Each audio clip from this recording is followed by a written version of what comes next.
Hey guys, this is John, and welcome to another installment of Chess Fundamentals. So far in this series, which launched more than a year and a half ago, which is hard to believe, we've talked about undefended pieces, coordination, pawn play. We had one of my former students, Zach, come on, and he played a few games for our benefit while I commentated. So we're kicking it up a notch now, and we're going to talk about trades in this video. So I'm going to dive right into things. I'm looking for a 5+5 game. I'm setting the rating range between 1200 and 2000. If you're wondering why I'm using the old version of chess.com, it's because the new version does not allow you to search by rating range, which is kind of odd. I don't know why that's the case. So I'm using the old version. Let's get right into a game.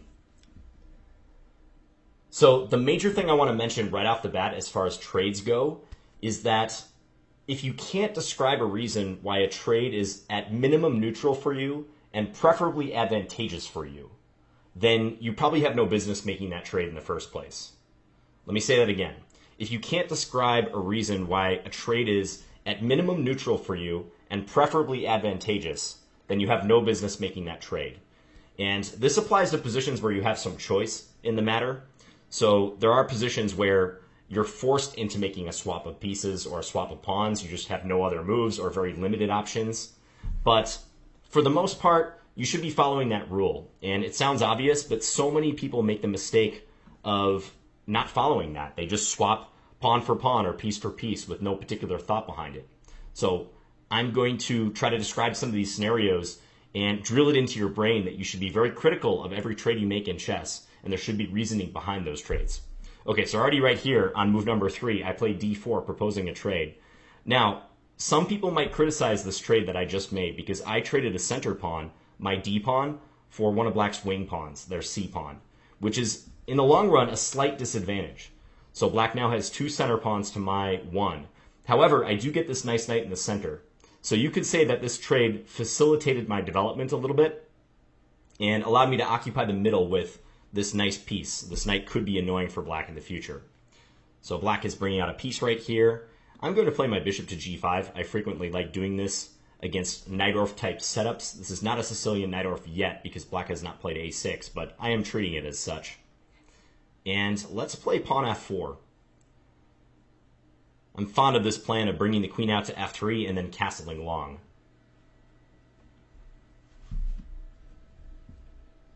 So in the course of discussing trades, we're not going to forget about the other stuff that I mentioned. So undefended pieces, coordinating our forces, and pawn play. That's all going to play into it. We're trying to build on top of each other with these videos. So h6. All right, so do I want to take this knight with my bishop? You notice I had that option before. I could have done this on the last couple moves if I wanted, or before f4 rather. But I'm going to hold off on this trade, and I am going to bring my bishop back because I don't feel I would benefit from bishop takes f6 immediately. Generally, and this is especially true if you're a little more advanced, if you're not like a pure beginner, you should prefer your bishops a bit more to your opponent's knights. So you talk to good players, they don't like swapping the bishops for knights for no particular reason. And in fact, chess engines are programmed that way. They actually weight the bishops slightly higher in their algorithms. So that should tell you something about how strong players value certain pieces. Now, I wonder actually if based on black's move order, I might have made a slight tactical mistake because black could try knight takes e4 here, which would be a discovery against my bishop on h4. And one idea in that case is if I play bishop takes e7 an in-between move, black can play knight takes c3. I can take their queen on d8, but then they take my queen on d1. So this could be rather embarrassing. I might have dropped a pawn in my first explanatory game regarding trades. So we'll see if black notices that. I will definitely highlight this moment in the post-mortem if it comes to pass, even if it doesn't come to pass. But fingers crossed black doesn't play knight takes e4, because I think knight takes e4 is a good move. In that case, it leads me to believe that bishop takes f6 probably should have been played, so I avoid losing a pawn. Lahoy 1494 is thinking hard, and he played it. Credit to Lahoy. Nice find, sir. Okay, so this is going to be fun. You're going to see me try to come back from a potential one-pawn deficit. So if I'm going to take one of black's pieces, I have two choices, right? Bishop takes e7 or knight takes e4. Bishop takes e7 or knight takes e4. I already described the line that could occur after bishop takes e7. Bishop takes e7, knight takes c3. There's some weird stuff that could happen, though. I wonder if Queen g4 is possible there. Am I crazy for looking at that? Queen g4, queen takes e7, queen takes g7, and then I might be able to get my knight back, and we have equal material. I would have won my pawn back in the process. I'm going to spend a little time on this move because this is important. The game has suddenly sharpened up, and if the game is sharpening, if there's tactics to consider, you've got to spend the extra effort and the extra time to figure out what the heck is going on. So, yeah, bishop takes e7 is the move I really would like to play here. Knight takes e4, bishop takes h4 is just a pawn. That comes with check. I'm liking that line that I just described. Bishop takes e7, knight takes c3, queen g4.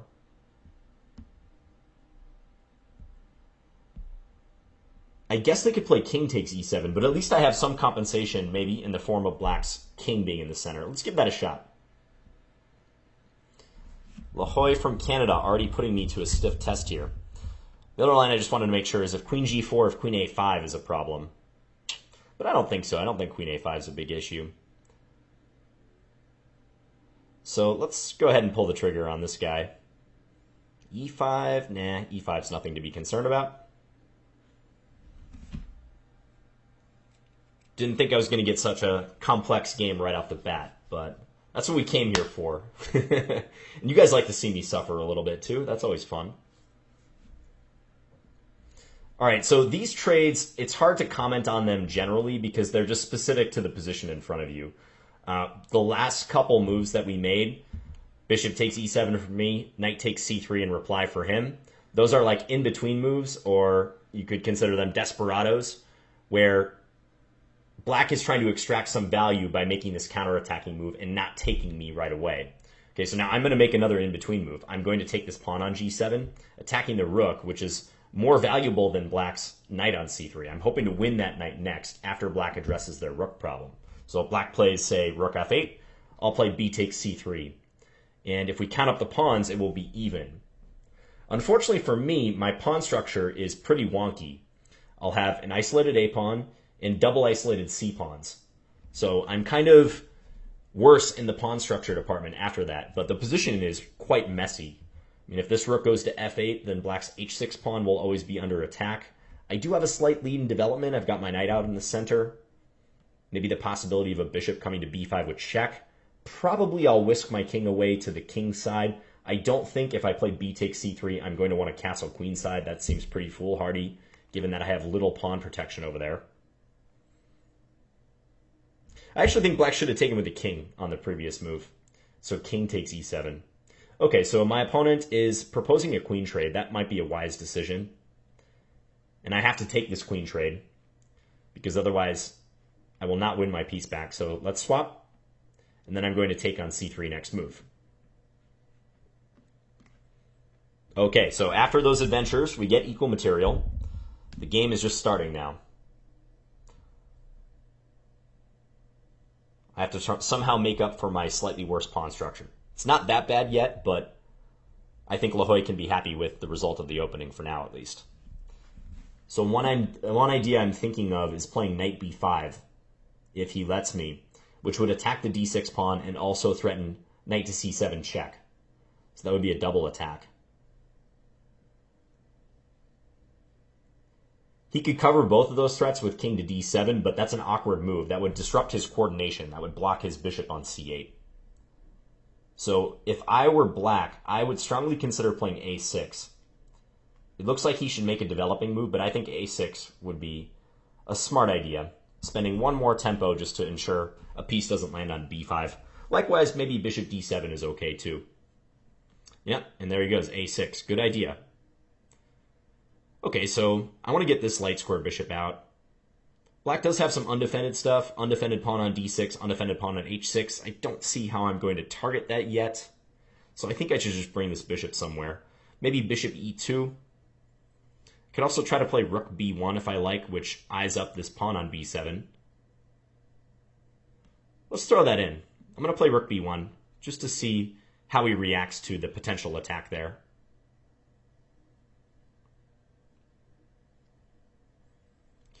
If black decides to push b5, that may give me a hook to latch onto. Maybe I could propose a trade with pawn to c4, which would be doubly good if there were a black bishop on b7. I'd have a pin going down the b file.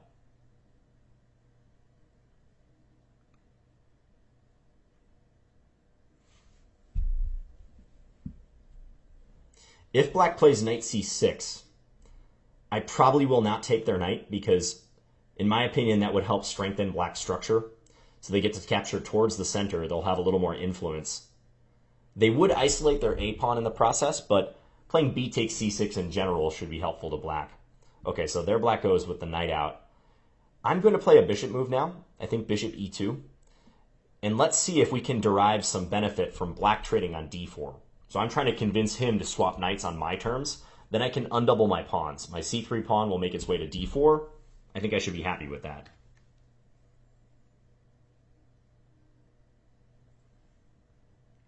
He is using a lot of time. He's under a minute now. We do have that 5-second increment, but that has to be concerning for black.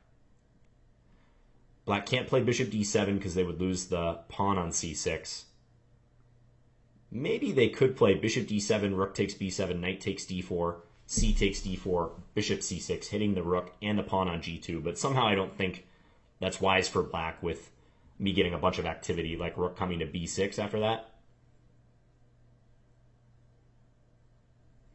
He's got to move faster, though. He's kind of freezing up here. Under 20 seconds now.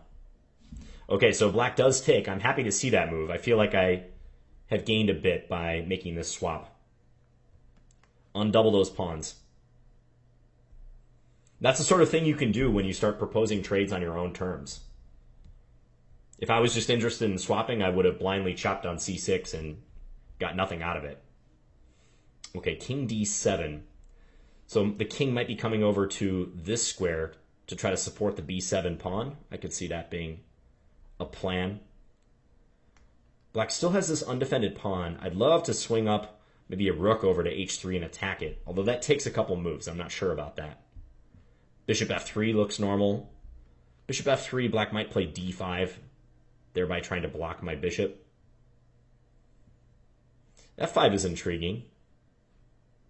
But you know what I'm going to do? I'm going to castle. Even though we are in an endgame, I feel like castling improves my coordination. Maybe now I can bring this rook up to f3 and look for either rook h3 or rook c3 check. Yeah, let's try that. So rook f3. My rook is patrolling the third rank. Can go to a number of different squares from here.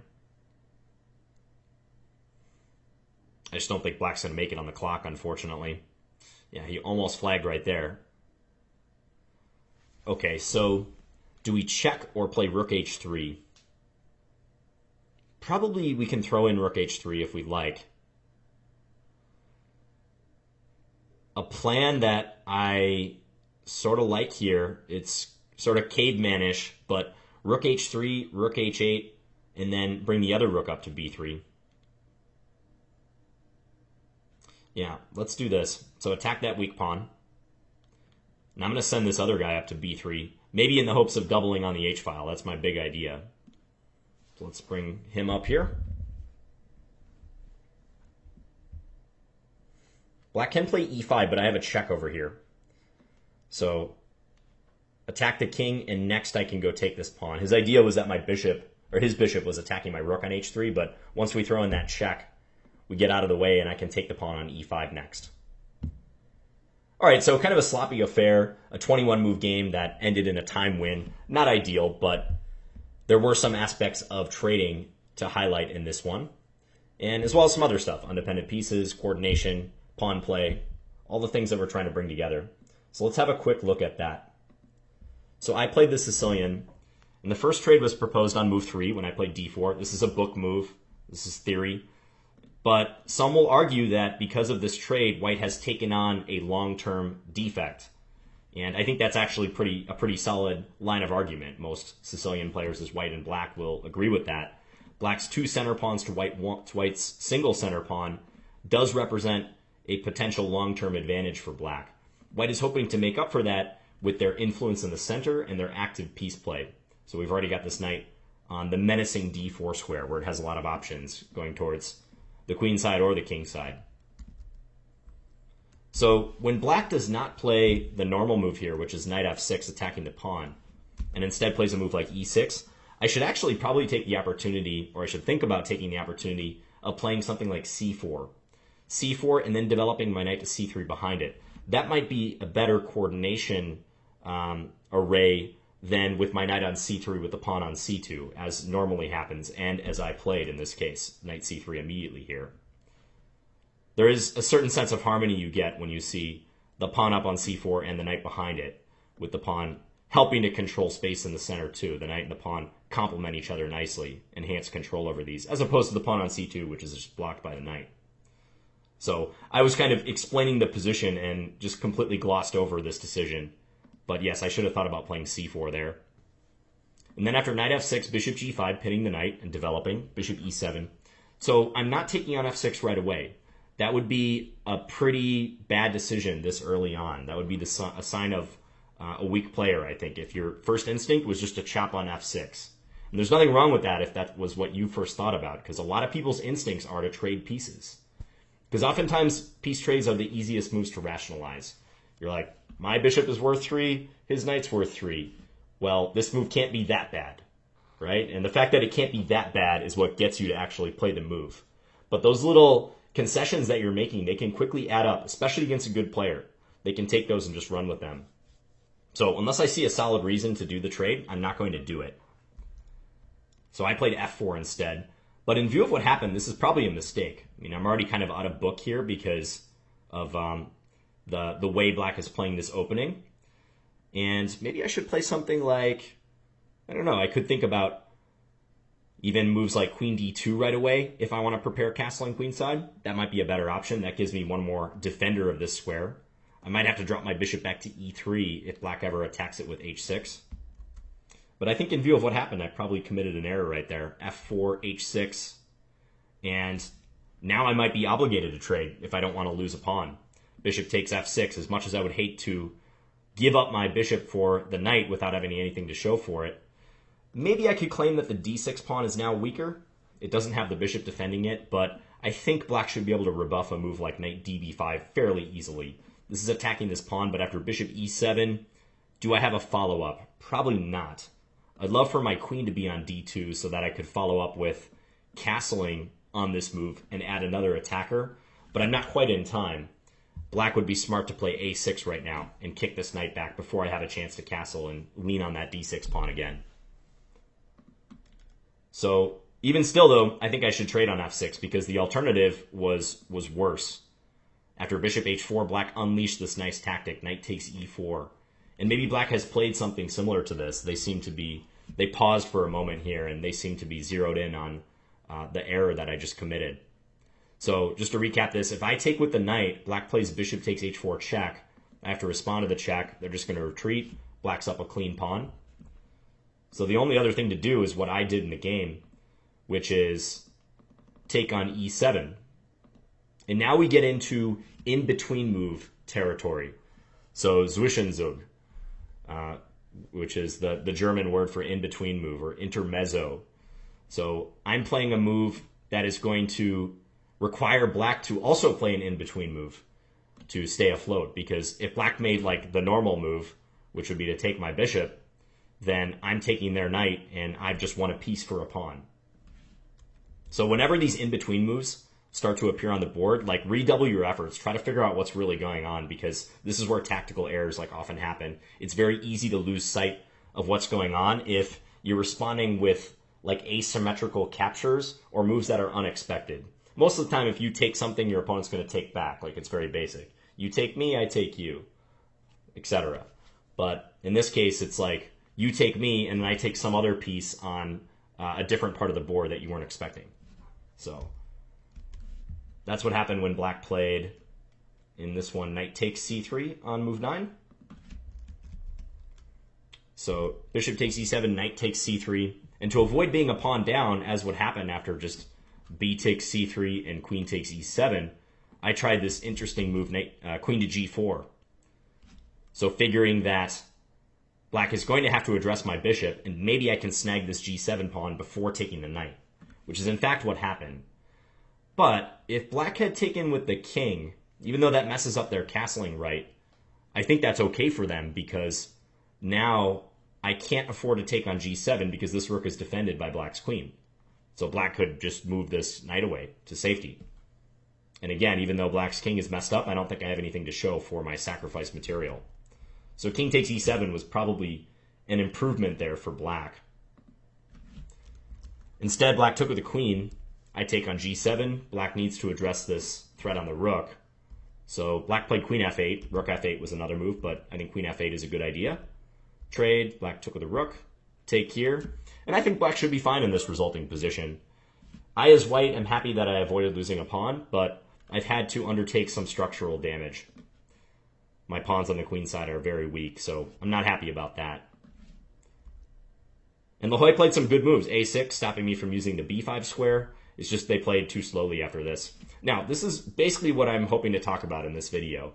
When black plays knight c6, don't just go to take that knight right away, or move your knight away. Try to identify what you stand to gain by black making the trade on your terms. So instead of you just thinking about knight takes c6 or avoiding the trade entirely, moving the knight somewhere, think about what would happen if black actually followed through and took your knight. As far as I can tell, that only benefits me because I get to undouble these pawns. So that's why I played a useful move here, a developing move, bishop e2. I'm letting black come to me. Whereas if I do that, I think black is just getting a strengthened center. Yes, this pawn is a little weaker, but still, black's structure makes a stronger impression than mine. So after I played bishop to e2, black took on d4, and my wish was fulfilled. I was able to somewhat straighten out my pawns. And I think black is still completely fine here, but again, the time was a big factor. And notice how those undefended pieces cropped up? Like this was the basis for my mini plan right here. Swinging the rooks along the third rank. Rook h3, target the h6 pawn. Rook b3. Now one idea I have is rook up to h5 and rook over here. Try to attack this a couple times. Yeah, now black tried e5, opening up the bishop towards the rook, but that turns out to be a bit of a tactical mistake because of the check move. And here black flagged, but if they had got out of check, then I was planning just to take and end up winning a pawn. I should be able to keep that pawn too. Okay, so enough about this game. Eventful one. Let's look for another game. See if I can redeem myself in the opening. One thing I wanted to mention while we wait for a game here.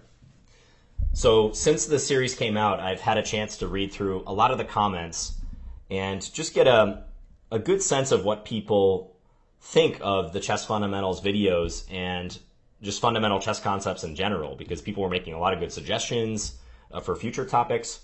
One thing that I hear people talk about a lot is a thought process. Everyone wants to know about, this game got aborted, let's try a new one. Everyone wants to know, like, what's the ideal thought process in chess? Like, what is this magical formula that will lead me to the best move in any position? And I want to tell you guys, like, that formula doesn't exist. And if you meet someone who tells you that it exists, you should not believe them. Because as far as I know, there's nothing like that a human can comprehend that will help you over the board. Now, chess engines are programmed in a way that they have complex algorithms that help them come up with the best moves. But we as humans, even if we knew what those algorithms were, I guess chess computer programmers have access to that information, but I certainly don't as a layperson, they wouldn't even be helpful for us because it's such a complex thing. Just worry about improving your own game and improving your thought process by playing your own games. And also like taking advice from stuff you hear on videos and what you read in books. Don't worry about like the ideal formula because it doesn't exist. There are certain things that can help you refine your own formula, but ultimately if you ask a good player like how they decide on a certain move, they're going to tell you like it's based on experience, man. Like that's what it comes down to. I'm not like doing like calculus in my head to find the best move here. I look at a board and I'm so attuned to looking for certain things. You know, many of the things we're talking about, coordination, undefended pieces, pawn play, king safety, when I can take the initiative, all of that sort of thing. It all just coalesces in my brain.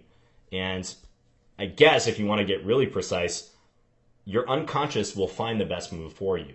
It's not a conscious thought process. I'm not thinking, at least in pretty simple positions, like how I can come to the best move by applying a formula. It's never like that. So semi-rant on that topic, but I wanted to get that out there. Okay, so pretty normal game so far, just a symmetric king's pawn position. I could develop my light square bishop, but I'm kind of curious if black is going to pin me with bishop g5. I could also play h6 if I wanted to stop that idea. You know what? Let's just play a6. This move looks kind of like a time-wasting move, and I have warned you guys about playing early rook pawn moves in the opening. But my idea is that if white plays knight a4, I want a space to drop my bishop back to on a7. Okay, so now that I've convinced white to play bishop g5, I'm going to play h6 and see if they swap. White could have kept the pin. They could have played bishop h4, in which case I might have played pawn g5. I'll talk about that after the game. But okay, so white has made this trade of a bishop for the knight. I am not unhappy with that trade. Now I have to go back to c7 to defend this pawn. Because unless white has something to show for having given up the bishop pair, I don't know that that was a good swap for them on f6. If I were white, I would think about ways in the short term here that he could play for an initiative, because otherwise he might not have a chance. Okay, now I could think about bishop to g4. I think I'm going to play that move. Unless, wait a second, John. If bishop g4, am I going to run into knight takes e5? Similar tactic to what I ran into next on the last game. That might actually work. Bishop takes e2, knight takes c6, bishop takes here. Yeah, I don't like the look of that. I'm just going to castle. We're going to play a safe move for now. White's c4 move does weaken the d4 square. This is a square I'm eyeing. I'd love to plant a knight here if I could. If I could get a permanent knight on that outpost, I would be loving life. Okay, a3, what does white want to do? They're trying to push b4, for sure. So, do I try to address that threat? Do I let it happen? I'd still love to do this and then take the knight, but I don't think it's panning out in the short term. So bishop g4, knight takes e5 is still working out in white's favor, I believe.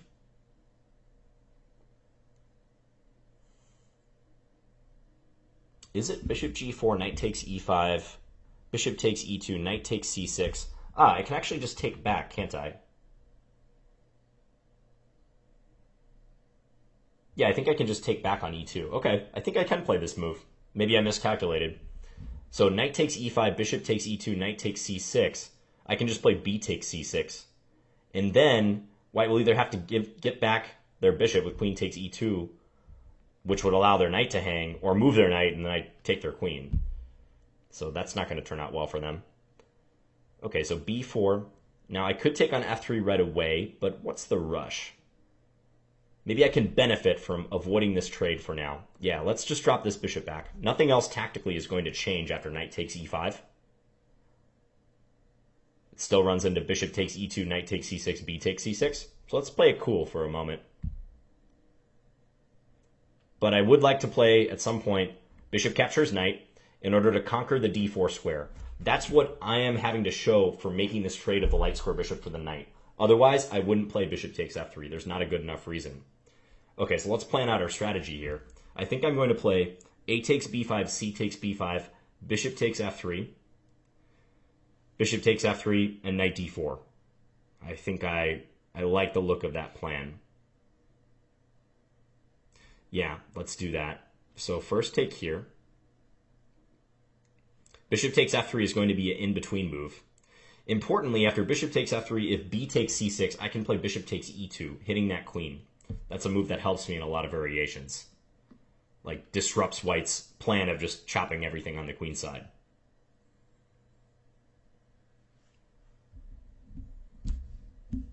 Okay, so now we're going to jump into the promised land, this d4 square. My knight is a lot more powerful on d4 than white's is on d5, even though they are complementary squares in the center, because I have the option of chasing his knight by playing c6 at any given moment, whereas white does not have that same luxury. Remember when they played that pawn up to c4, I was talking about how it weakened the d4 square? This is a good example why.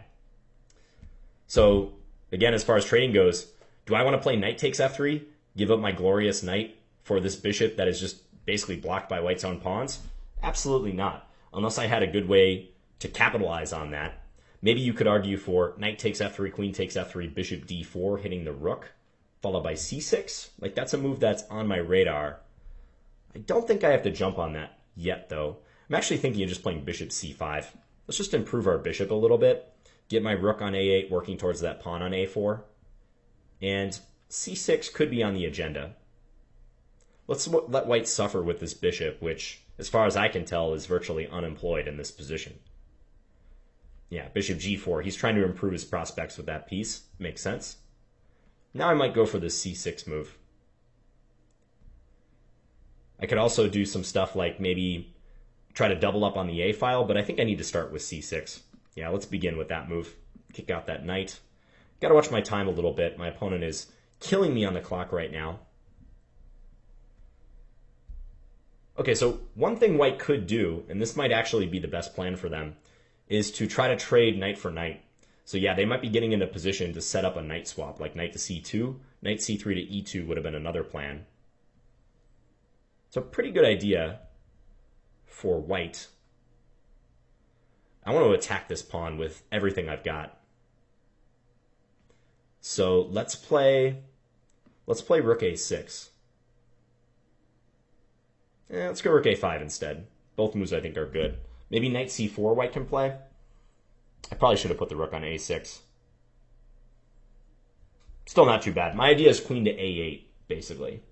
And doubling up, trying to attack this pawn. So white gained a tempo by hitting my rook, but I think in the long run they would still like to trade off my knight on d4.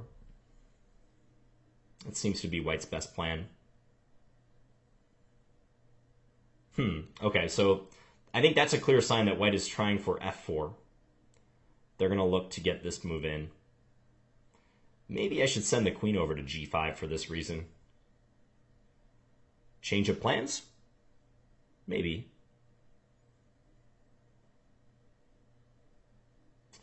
I'd also like to perhaps play d5, although I don't want to lose e5. Let's play queen g5, see how that goes. Stopping f4 for the time being. Eyeing up this bishop.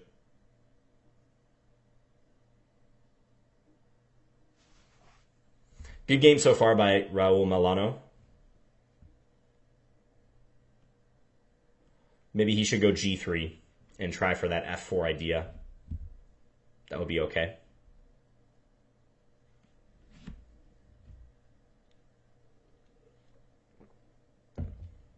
Well, so far I feel like I'm talking about a lot of instructive things, but my positions are maybe not reflecting some of the things that I'm trying to impress upon you guys. So I got to do better in the course of this session. Okay, f3. That strikes me as an ugly move because his bishop is defended, but it can't ever retreat this way. So there might be some issues with that bishop being trapped in the future. I'm going to keep that in mind. Let's play our rook over. We've got optimal coordination going on now. All pieces performing some function. Good knight in the center. Bishop defending d6, also defending the knight. Doubled rooks attacking this. Queen out, causing some trouble on the opposite wing. So from a coordination standpoint, I'm liking this. Their queen is kind of glued to the d1 square because that is helping to support the a pawn. Hard to come up with an idea for white. I think they needed to stake their claim to g3 followed by f4. That would have been the most intimidating line of play, I think, at least from my perspective here as black. What will I do next if given the choice? I might play for d5. I'm still considering this idea. Okay, so this move does not contain a threat because this pawn is defended twice. So d5 is still pretty darn tempting. Yeah, I'm going to go for that move. Got to watch that time a little bit too. Try to force this knight to a bad square.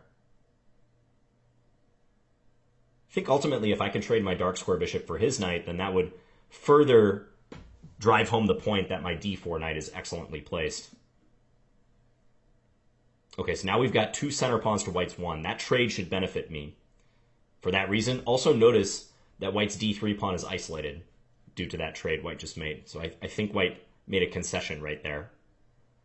Let's play the queen back here, attack that bishop. I'm going to try for bishop a3, hunting down that knight.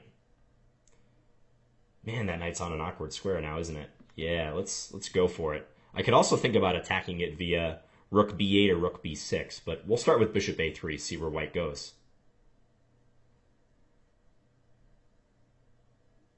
Kind of running out of squares for that piece, aren't they? I mean, it can't go to a safe square now. It can only be defended, like rook a2 or rook b1. Queen d2 could run into knight b3 with a fork on the queen and the rook.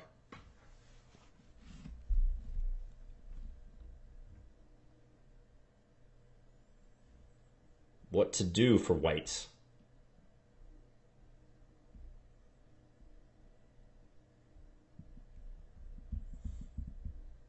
Yeah, awkward position. So right now I'm just trying to use my time to figure out what I'm going to do against rook b1 and rook a2, because I think those are white's best chances. I'm thinking of just a... Whoa, that just drops the knight. But I was thinking of switching gears and not really worrying about the a pawn, but instead going after the knight entirely. Okay, so can I snatch on a4? I think so. It's a little bit greedy, but nah, there's not much to worry about. Famous last words in chess. Of course, you should never relax until the game is actually over with. I've seen even the most overwhelming games reversed in a matter of a move or two. We've all had those games where we like walk into checkmate or stalemate or something from an otherwise dominating position.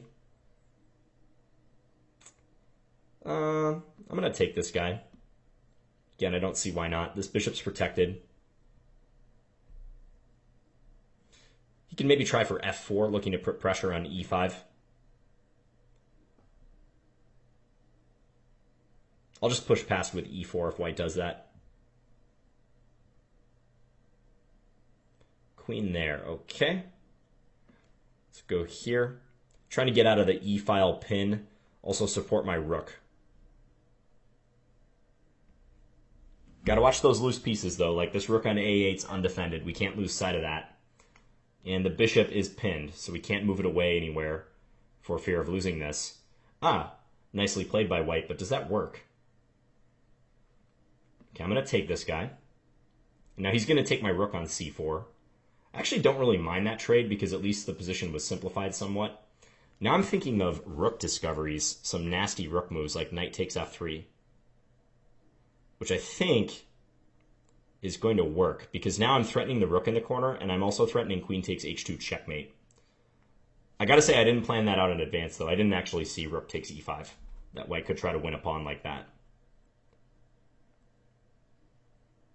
If this works, it was sort of lucky, but I mean, at maximum, it looked like white was going to win a pawn out of that, and me already being up a piece, it wouldn't have been the end of the world. But it looks like it does backfire due to those dual threats. Yeah, and now queen takes pawn checkmate. Okay, so this game had some interesting trading situations. So let's go back and have a brief look at that. So we had a double king pawn opening. I don't like d3 on move 3 so much for white. It's not like an awful move or anything, but it needlessly locks in the light square bishop. So I would prefer more theoretical moves here, like bishop c4, the Joko Piano or Italian game, or bishop b5, the Ruy Lopez Spanish game. There's other stuff too, like d4, knight c3. So after d3, I just tried to develop my pieces logically. Bishop outside the pawn chain. Castle. I did play this rook pawn move, a6. That's not a move I would play lightly. There has to be some sort of reason behind it, especially if you're going to be doing this with black this early on in the game. My reasoning was that if white ever plays knight a4 trying to hunt down my bishop, I can tuck it away on a7. Because again, you don't want to give up bishops for knights just randomly for no particular reason. So white played bishop g5, and I answered with h6. So first major trading decision. And if white had played bishop h4, I was probably going to play g5. This is a device you can use if you haven't castled yet and your opponent has in these e4, e5 positions. Is if the bishop is driven back to g3, I can make a strong argument for attacking white on the king side, using my pawns that are already somewhat advanced. And this bishop may very well be out of play on g3 for the rest of the game. There's a classic game, if you want to look up something on this theme, Winter versus Capablanca, where Capablanca as black demonstrated how poorly placed this bishop can be, especially in a reduced material position. So, I'm not actually sure white should play bishop g5 on move number 9, or move number 7, rather. They might be better off playing bishop e3, offering a bishop for bishop trade, because I have an inkling that black has nothing to fear after h6, bishop takes f6, queen takes, as happened in the game. I have the bishop pair now. This knight is temporarily active on d5, but unless it creates some further threats, I don't see it being a long-term problem for me. Sometimes if white does launch the knight into d5, they'll try to follow up with a move like c3 and then d4. So maybe white should do that here, but c3, I think I can just castle d4, maybe bishop back to a7. I should be fine. So I think that trade was a slight net gain for black. Now c4 I don't like, because that means that white can no longer use a pawn to attack or defend the d4 square. So they can never contest a piece that I put on d4 with one of their pawns. They have to deal with it using one of their pieces, like a knight for knight trade or something. So I castled. I could have played bishop g4 as well in that position. White played a3, and now bishop g4. So originally I thought this idea was not working due to maybe that tactic from the previous game had me gun shy, right? Because I was worried about knight takes e5. But I think I can play bishop takes e2, and if knight takes c6, again, in between move, I can just take back on c6. And white has two pieces under attack. They need to address the queen situation. Take. I've won a piece. So once I saw that that was the case, I had to go ahead in my brain to play bishop to g4. So bishop g4, white played b4. I'm just dropping the bishop back. b5, so white continues expanding on the queen side. They do have more pawns over there, and they've been pushing. So now I traded, got rid of the knight, specifically so that I can get my knight up to d4. That's the rationale behind this trade. We're not just doing it willy-nilly. It's connected to a plan. So sinking the knight into d4 is the objective, and I got to remove one of the defenders. I don't want to do it right now. Knight d4 would be a big blunder after knight takes d4. Then my bishop on g4 would be attacked by white's bishop. So we remove that first. And I can point to having conquered that d4 square as my compensation for having given up the bishop. So a4, put the bishop on c5. And now c6. So I am offering a pawn trade with that move, but I'm trying to use it to kick out the knight from d5. That's the whole point of this move. So take, knight back to e3. I was running a little short on time at this point, but I think white maybe should have focused on trying to swap knights. So maybe knight to c2 right here, looking for a knight-knight trade. I would have a pretty strong bishop even in this case. Like, imagine if something like this occurred. I love my bishop on d4. I feel like it's a lot more effective than white's bishop over here. But could I break down white's position? That's still up in the air, because as long as white defends a4 and doesn't lose that pawn outright, I still have quite a bit of ground I need to cover before I can win this guy. Maybe I would continue with queen a6 and look to triple on the file. Attack this weakness and this weakness.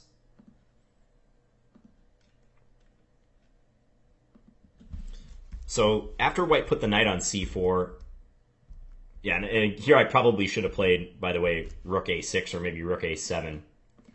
Rook a5 was kind of asking for knight c4. I'm not sure I should have done that. Then white played king h1. They were probably correct to look for play on the king side, because I do control matters in the center and to some degree on the queen side. Even though white has this passed pawn, it's not going anywhere. So I think white was correct to do that. Sorry, my voice is like giving out right now. It'll be fine. I just need to drink some water. So king h1, queen g5, f3. I feel like Hillary Clinton or something. Rook a8, bishop d7. Yeah, now d5.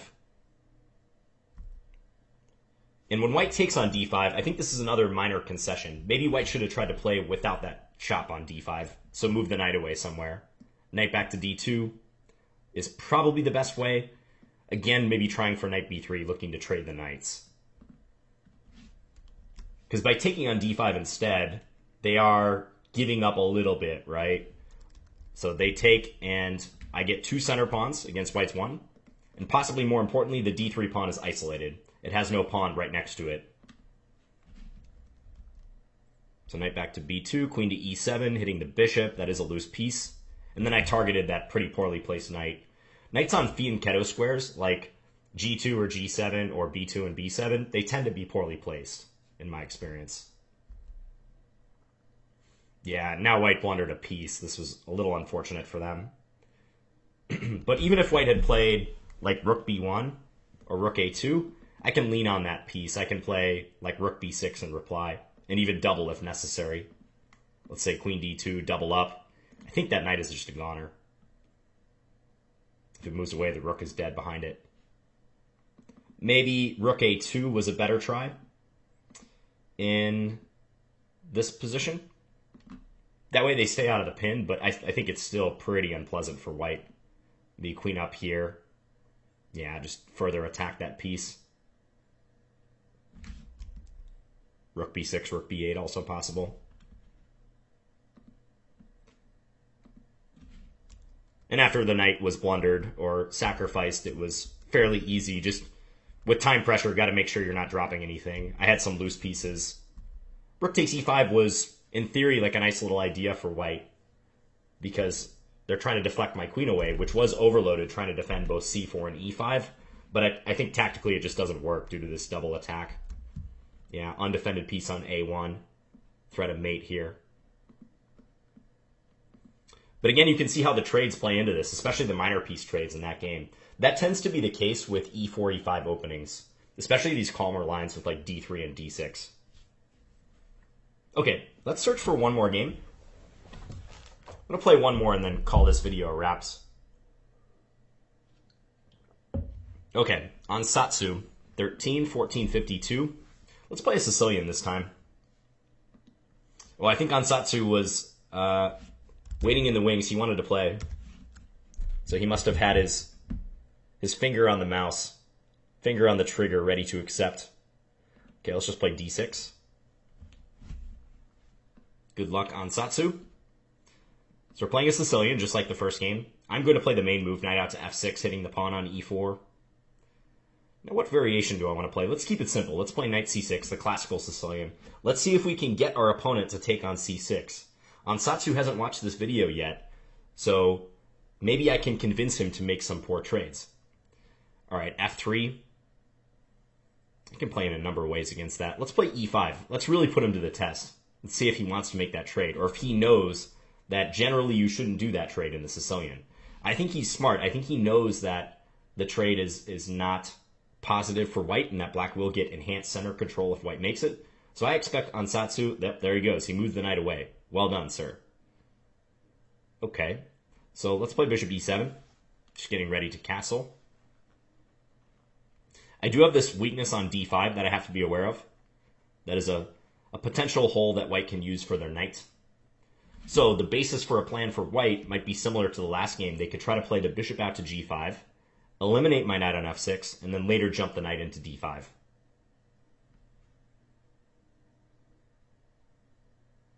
Okay, he's just going to play the bishop to e3, though, instead. Let's put our bishop on e6, then. Nice square for this piece. Maybe I can go d5 in the near future.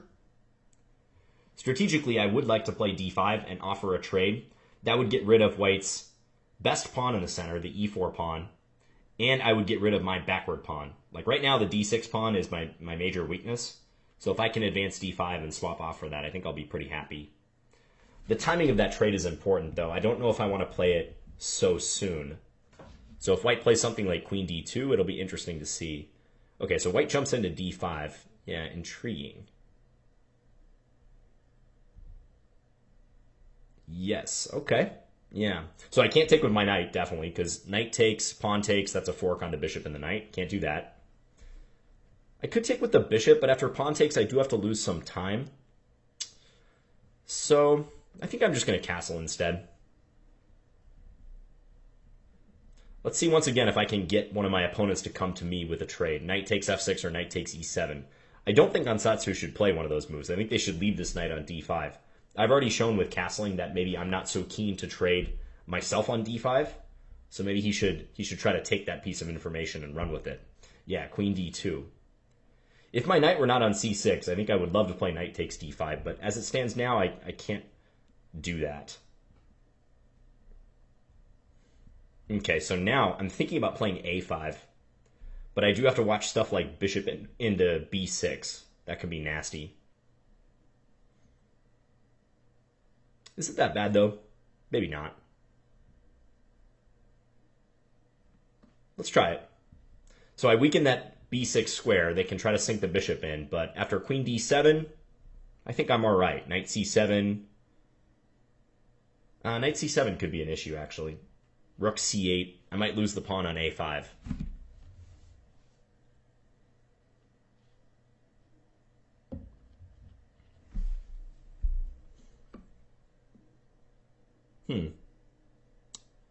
Bishop b6. Probably the most principled move for white in view of what my last move did, like take the pawn away from defending that square. Let's see if he plays it, though. So one of my ideas with a5 is to advance a4 and harass this knight. But also, I have in mind bishop takes d5, e takes d5, knight b4, using the a pawn as a protector, so I can threaten that pawn on d5. I get an outpost for my knight on this square. But bishop b6, that might put my idea to the test.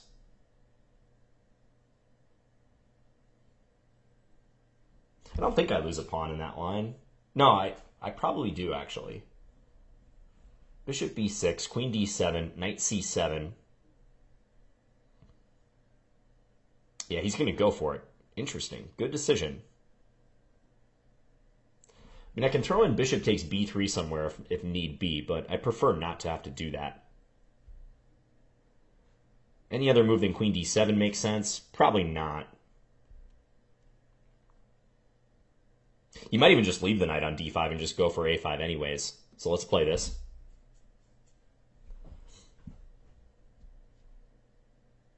Boy, the two Sicilian games I've played, I've not got good positions. You guys can see why I play d4 as white or knight f3 on move 1. And as black, I'm playing the Scandi. Go Team Scandi. No, I mean, I have some Sicilian experience. You might know I play the Con Sicilian quite a bit on this channel. But these two games have just not gone that well in the opening. Okay, knight c7. So white's idea probably is to eliminate the bishop on e6 and then go after this pawn. I might get some counterplay in the center, though. Okay, so let's play rook c8. And if he takes, I'm going to take with the queen. And then when white takes a pit stop to win this pawn, I'm going to try to bust it open with d5 right away. So I'm saying, goodbye a-pawn, bon voyage, let's attack in the center and try to claim some counterplay.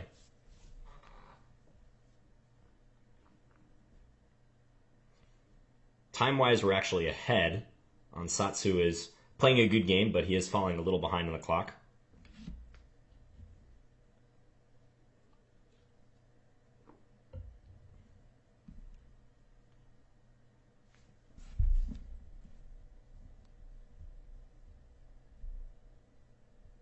Okay, so I was thinking take with the queen, but you could also make an argument for the pawn capture. I think I am going to go with queen, though. It just seems like a more coherent way of capturing. Yeah, let's do queen. I don't mess up my structure. So that was a good trade as far as white's concerned, I think. They get rid of my light square bishop, so they have the bishop pair, and also they're in the process of winning a pawn.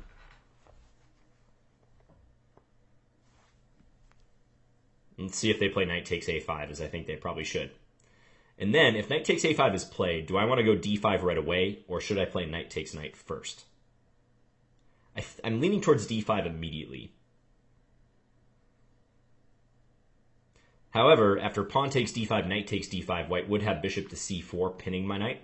So maybe there is an argument to be made for trading on a5 first, and then playing d5, specifically so that my rook on c8 has control over the c file and can access the c4 square, prevent white from playing bishop c4. He's going to take with the bishop instead. All right, so do I take this bishop? First instinct, no. I don't think that would be an immediately beneficial trade. Like, this bishop doesn't make a strong impression on the side of the board. I feel like I can always take it if I want. Whereas here I can play... Well, again, there's that issue with bishop c4, isn't there? The bishop c4 move is creeping. Again, I would like to play d5, but pawn takes d5, knight takes d5, bishop c4. How do I hurt white after that? Knight takes a5, they can even take on d5 then. In between move.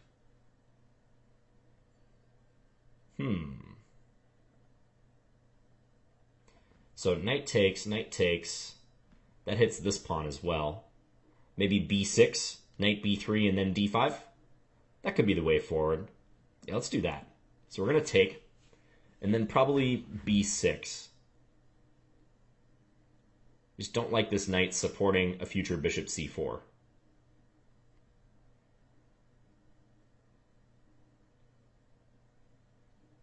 d5, pawn takes, queen takes maybe, but somehow proposing a queen trade doesn't seem quite right. So yeah, let's play that move. Kick the knight backward. Really want to get in d5. I can't play kind of slower normal moves now. I am down a pawn, so I need to try to make up for that somehow.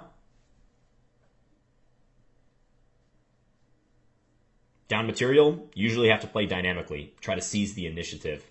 Otherwise, you're just a sitting duck. Your opponent's going to gradually convert the material.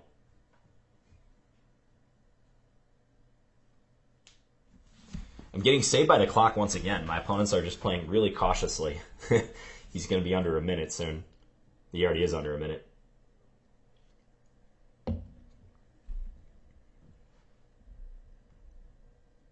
Knight b3. All right.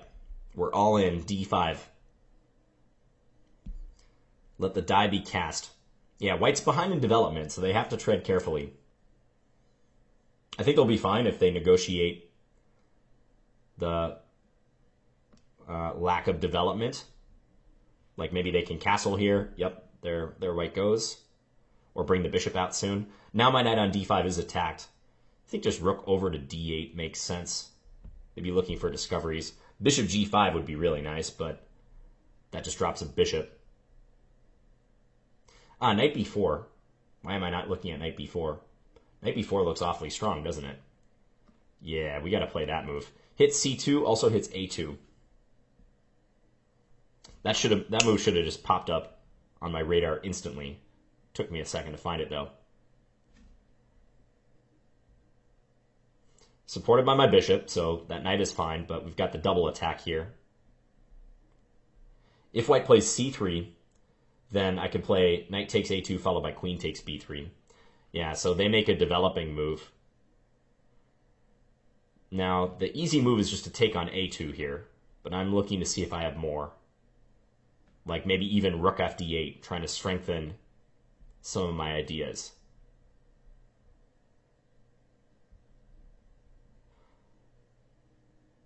I'm not going to get greedy, though. We're just going to take and then pull this knight back to b4. Bishop b4, a little tempting, but probably not sound. So let's just bring this guy back. I got my pawn back. Happy about that. This knight is pretty bad on b3. Again, because if white ever pushes the c pawn, the knight on b3 is undefended. Okay. f4. So if I take, maybe rook e1 is annoying. e4 is the move I'd like to play here, which I think is probably good. Yeah, let's go e4. Because that bishop was holding the c2 pawn. If the bishop moves away, rook takes c2 is crashing in. Okay, now we might be able to have some fun. So e takes d3, rook takes e6, take on c2, check.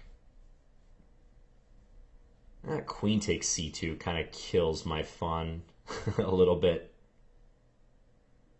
Just a little bit. Oh, bummer. I'd really like to play that. Take d3, rook takes e6. Take c2, check. And I think white has to play queen takes c2. I don't see any other good moves. And then whichever way I take back, they are taking my bishop on e7. I still have a pretty nice position, but I feel like also this move is pretty solid, so I'm going to do that.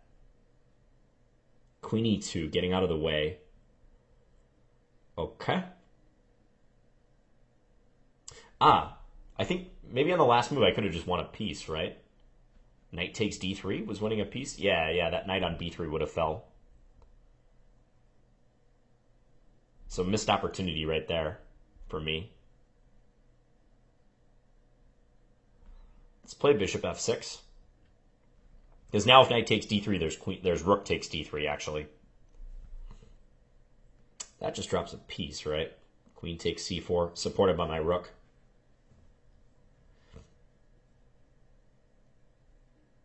Blitz is tough, guys. And you can see I'm making mistakes, my opponent's making mistakes. No one plays perfect blitz. No one plays perfect chess. So the faster the time control, the more likely you are to make big mistakes like you're seeing a bit in this video. Okay, so the rook doubled up. I think I should just attack c2 again. Let's do that.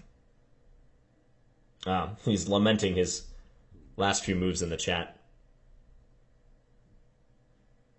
Okay, so we win that game.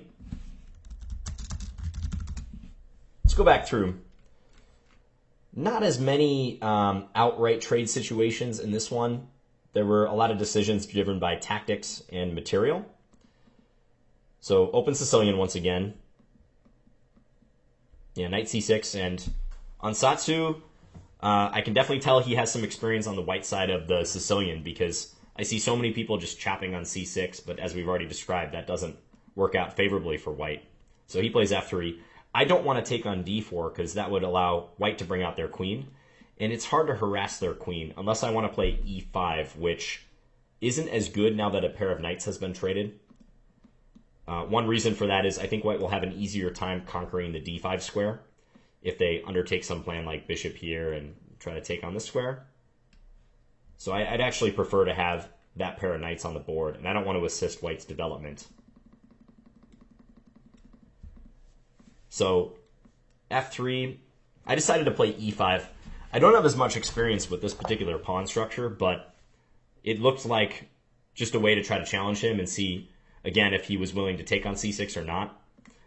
More often I do operate with the pawn on e6 instead. So e5, because you do undertake the strategic risk of weakening the d5 square. You gain a little more space, but that's the price you pay. Bishop e7, bishop e3. So if white was intent on trying to bring about that plan, then bishop g5 could be considered. But I wonder if bishop g5 has the same problem as we kind of saw in that first game I played from the white side, knight takes e4 or h6 first. Here, I guess maybe one difference is that after this, there is knight takes d6 check possible. So white probably could consider bishop to g5. Not that there's anything wrong with bishop e3 either, but that was a possibility. So bishop e3, bishop e6, knight d5. And this is a little annoying, not going to lie. I mean, in retrospect, maybe I should take on d5 with the bishop and then play this sort of anti-developing move, knight to b8, looking to come out to d7. But I thought I could kind of deal with the knight on d5, and it turned out to be maybe a better decision to actually take it early on and try to play this way. Could also play knight b4 here, but I feel like my knight is kind of floating out there. It doesn't have the a5 pawn for protection. I am attacking this guy, but maybe white can throw in a check and try to disrupt my coordination. I might have to move my king then. Still, though, I think I should have considered that. So going to this position, I castled. White played queen d2. And now I played perhaps a bad move, a5. I didn't think the whole bishop b6 thing through, and the fact that my pawn just might be hanging in a lot of lines. And I was looking for other ways for counterplay, because white is sort of controlling matters in the center. And just to speak to trades once more, Ansatsu is recognizing that the status quo of this knight on the d5 square benefits him. He doesn't want to make it easy for me by trading on f6 or e7. Even though, like, taking on e7, he would win the bishop pair. Look what that does to my coordination. I get my queen off the back rank, I connect my rooks, and I'm primed to play d5. Maybe white can stop that with c4, but I don't think I would have minded this scenario as much as the one that happened in the game where I was kind of cramped and ended up losing a pawn. So that's the sort of thing you want to be thinking about too. How are those trades working for you or against you? So a5, bishop into b6. I played queen d7. Yeah, knight c7. I moved my rook over. And now he took on e6. So white does end up winning this pawn, but in return I get some play for it. And as I was saying, if you're down material and your position is kind of going south, you've got to look for dynamic counterplay. Like, don't make the mistake of thinking that you need to actually turtle up and play passively. No, like, that's not the time to do it.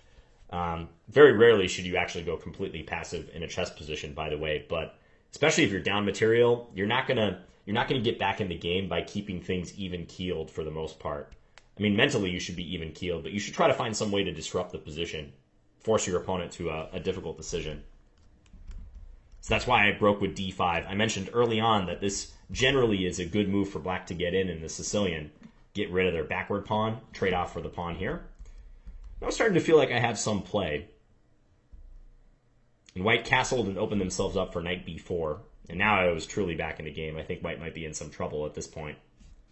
So probably white should have played a bishop move roundabout here. Like bishop e2, try to whisk the king away to the king side. I think the king side is where they would like to end up. Black has some compensation, maybe not enough though. And just very briefly, after I won back the pawn, yeah, white offers a trade of pawns there, but I didn't see a reason to do this. Now that I'm looking at the ideas connected with knight takes d3 more, I do see I could try to win a pawn here. Knight takes d3. White can't take with the pawn because they would lose the loose piece on b3. So knight takes d3, queen takes d3, then I could take on f4. That would win a pawn. So that was one option. But I think the real moment after e4, which is probably decent, right here, I think I could have just played knight takes d3 right now. That should just win a clean piece. Again, pawn takes, we take here. And if queen takes instead, then I take the queen, they take my queen, but I take here check. In between move, fork the king and the rook. This is, white's going to lose everything. King c1, take this guy, we're up 2 rooks. So, missed opportunity for me right there. That would have been a nice way to highlight white's undefended piece. I played the solidifying move f5 instead. Maybe white should get crazy here, although actually I still am threatening this move, aren't I? So maybe white's queen e2 is not so bad. But this was annoying because now if I take, they can actually take with the rook, and they avoid a lot of their issues. I can't take with the pawn due to queen takes e6 check. So, yeah, I played bishop f6 instead, and here, fortunately for me, Ansatsu blundered. It is kind of a tough position, but maybe they can look for some way to disturb my pawn structure. Like I was thinking g4 might be a good way to try to undermine the f5 and the e4 pawns, which are causing white a lot of trouble.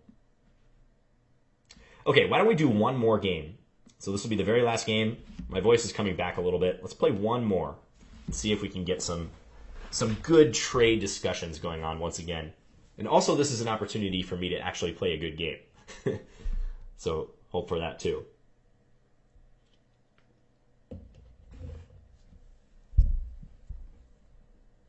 And Elm has been asking in the chat, I think some people think I'm streaming or doing something similar. Okay, Raul Milano again. Let's play d4 in this game. Good luck to you again, Raul. Raul plays the Dutch. Okay, what do I want to play against this? I could play a line that I propose on Chessable. Let's give that a shot. So knight c3 and then bishop g5. Creating tension between the bishop and the knight. Now, we've already talked about this type of scenario quite frequently. You're probably gathering that bishop versus knight trades or potential trades happen a lot in chess, especially in the opening. So I'm not going to take here because I don't double up black's pawns. Black can just take with the queen. I am going to play e4 though. So if pawn takes, I can take with the knight and further attack that pinned piece. Black plays bishop e7. All right, so I have an intriguing decision to make. Now black is threatening to take on e4 and win a pawn. Knight takes e4. So I should release the tension somehow. And I don't think defending the pawn is any good. So I'm looking at either e5 or taking. If I take on f5, black's just going to replace that pawn. But if I play e5 and avoid the trade, I win a tempo by attacking this knight. And I don't think black's knight has too many good squares. At least that's not the way it seems to me. Yeah, so let's gain that tempo. I didn't feel like f5 was benefiting me much. I would describe that as a neutral trade, if anything. So I think I can get more by playing e5. And now knight g4. I think I would have played knight d5 if I were black. Knight g4 looks awkward. I feel like I can gain some time by attacking this knight. If I make the trade right here, black can bring the queen out. That does help their development. But what else can I really do? I could move my bishop back maybe, but... Well, actually, maybe that makes sense. Like, bishop back to, let's say, d2. Maybe I can look to play h3, knight h6, bishop takes h6. Let's try it. So, what I'm looking to do here is, again, by avoiding a trade, create more return on my investment, if you will, for this move, this tempo move I'm playing. I'm trying to get black to play knight h6 very soon so I can chop on h6, make an even better trade. Okay, now black is hounding my bishop. They really want that bishop off the board. But now I can potentially make some developing moves like knight f3, attack that bishop, make black come to me. Bishop takes d2, queen takes d2. All of a sudden, I've got a couple pieces out there. Yeah, let's do that. I'm not going to kick this knight even yet. I'm just going to play a good developing move, attack the bishop again, and look at that. I got my queen out and my knight out because I avoided that trade. Didn't take on e7 right away. That's the power of thinking about how these trades work out for you. Okay, so black castles. I can castle queenside right now if I want, and maybe storm him. Could also try to play in the center. I am going to go queenside. Let's make this a rumble.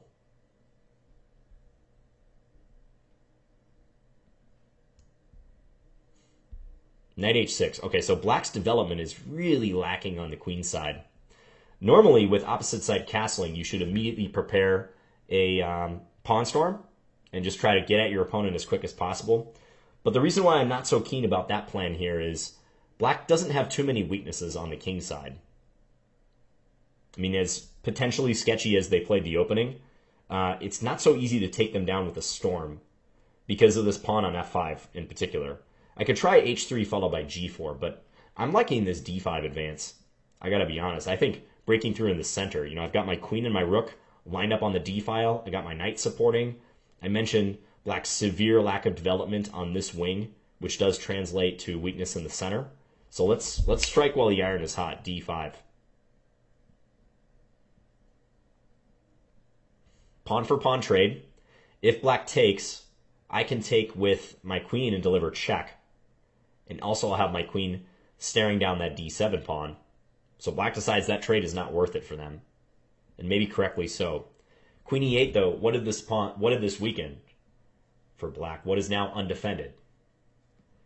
Pawn on c7. So I'm thinking, can I shoot my knight up to b5, attack that guy, and derive some benefit from that? Knight b5, I guess black can play knight a6, but maybe then d6? Pawn d6?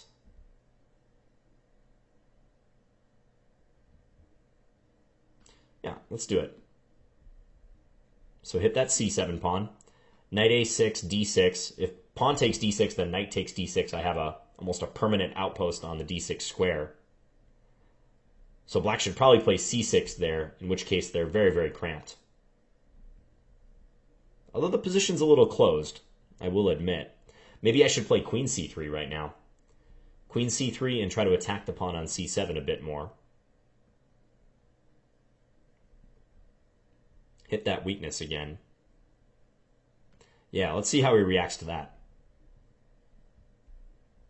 So attacking c7 again. If pawn takes d5, I'll probably just take c7. I don't think I'll bother with taking on d5 yet, because that would allow maybe c6, although then even I have knight d6. But let's take here, if we can. If black plays queen to d8, then I could take on e6 and they'd be pinned along the file. This move is probably a good idea. Black attacks f2. Makes me take a timeout to defend that pawn, which I think I should do. Let's play rook d2. I did see knight g4 when I played queen c3. I just didn't mention it. I'm not playing that bad tonight, although it has been subpar, those Sicilian games.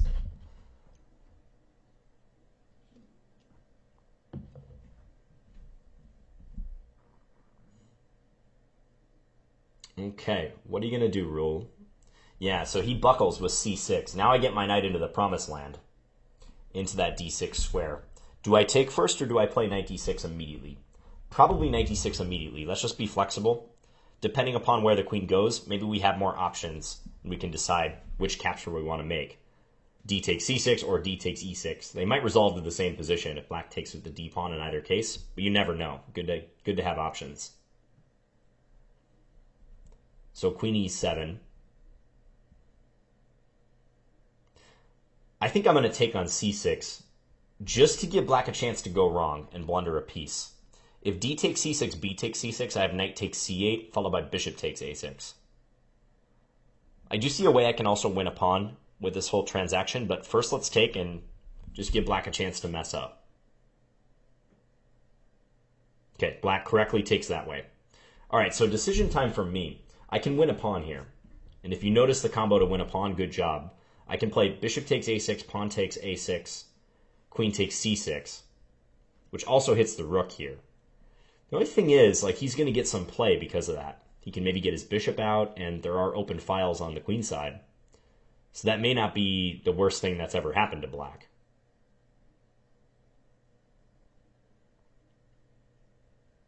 I can also try to continue my stranglehold here. I'm just going to play a developing move. Quite often in the course of a game, you'll have that decision if you want to cash in on material or if you want to continue like twisting the knife, trying to extract maximum positional gain. And that's what I'm doing right here. Knight c5, okay. So maybe looking to get into the e4 square. I'm thinking about queen d4 just to attack that knight and also deny him the e4 square. Yeah, let's do that. I might kick this knight back with h3 at some stage soon, but I can probably hold off on it. I should also be looking at knight takes f5 tactics to see if that ever works out, because my bishop on c4 pins their pawn on e6, but black does have the rook here, so I can't do it yet. Knight e4. Okay, so this appears to just lose a pawn. Knight takes, pawn takes, queen takes. Yeah, I don't see any tricks for black. So let's gather that pawn, and we hit that knight on g4, undefended piece. I think black has to back this up. And then I can play rook h to d1 and stop that bishop from coming to d7. So I think knight c5 and into e4 was just a bad decision by black. Position wasn't very pleasant, but I think that makes it even worse for them. Okay, knight f5. So again, queen takes f5 not working, but it's on the radar. Sort of looking at playing a move like h4 here. This seems kind of random given that I've been playing in the center, but I'm just gaining a little space. I might be able to use g5 for my knight in the future. I'm also curious what black intends to do here, because black is pretty bound and tied. There's just not a lot for them to do. So I throw the move back at my opponent in a tough situation. Likewise, a helpful move could be king b1. If ever I wanted to tuck my king away, I could do that. Here I think the king is almost as safe on c1 as it is on b1, so a lot of times you'll play king b1 just to get out of issues with the diagonal here, or defend the a2 pawn. In this case, I don't think it's necessary. Okay, so now maybe I can go knight g5 and attack this pawn on e6. Yeah, we can even follow it up with g4 very soon. So let's do that. Threaten e6, and pawn g4 is coming up, hitting the knight and hopefully crashing through on h7 behind it.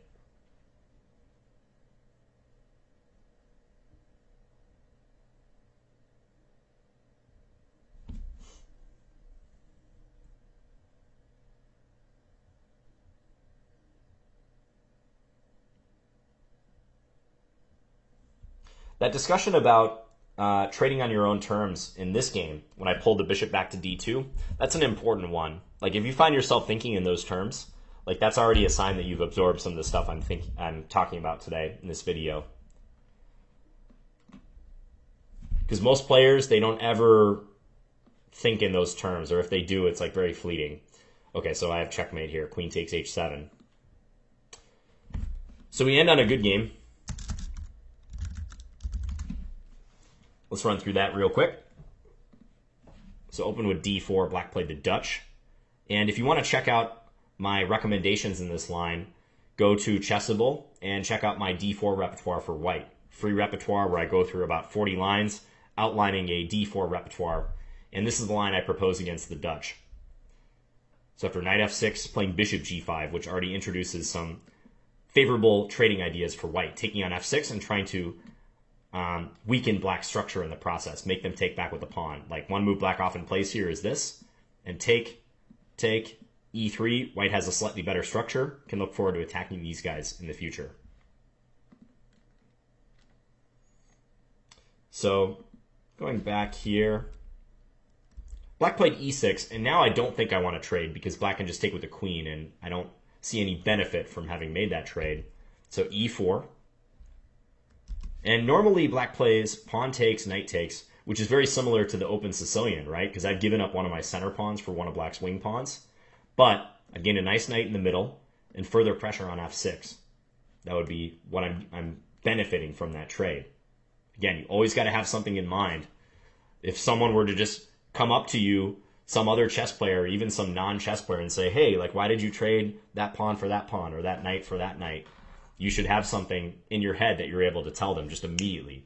If you're like, I don't know, well, it looked good at the time, that's not good enough.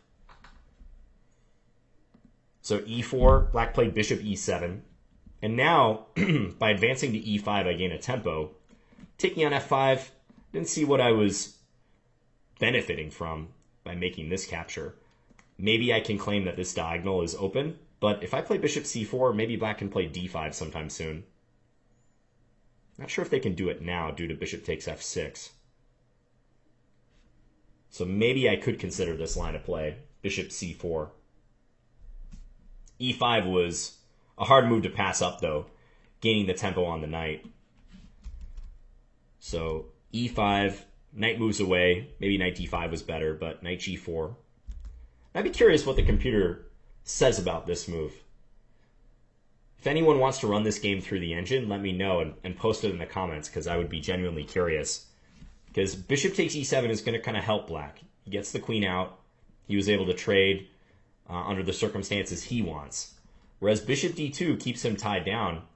And in a couple more moves, after black plays bishop g5, moving the same piece again in the opening, I play knight f3. I get a developing move in with tempo. He takes.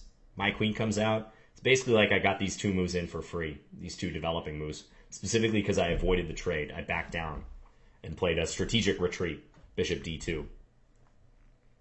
So black castled, I castled. I really think black has to start focusing on their queenside development.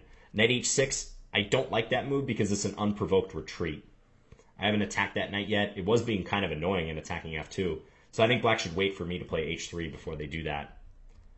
And now I struck in the center, d5, offering a trade. If black takes, then queen takes is coming with check. Further initiative for white. Black has to lose time, can't develop their queenside. So black plays queen e8. And you know from video 1 about undefended pieces, we always want to be targeting those points in our opponent's camp. So I immediately shifted to attacking c7, a newly created weakness because the queen isn't guarding it. Knight b5 on that pawn. Knight a6, queen c3. Hit this pawn twice. If black plays queen d8 here, we have d takes e6. And black can't take back because they lose the queen. So after queen c3, knight g4, the knight came back to attack f2.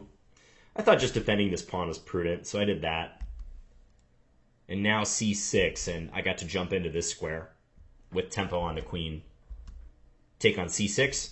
Here I was testing Raul Milano. If b takes c6, we have knight takes c8, followed by bishop takes a6, win a piece. So he correctly did this. And now bishop c4. So this is also kind of instructive because as I was explaining, there's often cases in the course of a game where you can win a little bit of material. Like here I could do this, but that would have the effect of actually freeing black's position. After, say, bishop d7, they finally get this bishop out, their rooks are connected. Maybe black is not like completely torn up about the fact that they lost a pawn on the queen side, because my king is sitting here. Now I'd have to go into consolidation mode, probably play kind of defensively for a while to make sure black doesn't whip up a quick attack. So I thought, why do that when I have such a grip on the position, and this bishop is so bad on c8, and there's just not really a lot of coordination going on in white's camp. So I just played bishop c4. I think black maybe should play knight c7 or maybe bishop d7. I would try to connect the rooks in some way very soon. With knight c7, maybe they could plant the knight on d5 and try to break my rook's communication with the knight on d6. Instead, knight c5 here, and here's where things fell apart for black, because knight e4 just dropped a pawn. And now they had to move the knight from g4. Doubled up the rooks. This is a prophylactic move, stopping bishop d7. I have two attackers on that square. I started playing a bit on the king side. Yeah, we're attacking this weakness on e6. And now combined with g4, black is just done for. Maybe they can survive a little bit if they play a move like h6 and counterattack my knight, but I'm already up a pawn. All my pieces are attacking. It's pretty much lights out. So black wandered into checkmate. Okay. Well, I know these videos are a little longer than normal, so thank you if you stuck through the whole thing. I hope it was helpful for you, seeing various trades in action and how I, as an international master, assess them. And if there's one takeaway, just remember that main criteria I said at the very beginning of the video, and I've been repeating throughout. If you can't describe why a trade is at minimum neutral for you and preferably advantageous for you, then you probably shouldn't make that trade in the first place. Just bear that in mind always. So let me know if you have any questions about anything in this video or anything related to trading. And I will talk to you guys again soon. Hopefully I can put up another installment of Chess Fundamentals in the near future. You never know. All right, guys. Thanks a lot. Talk to you later. Bye.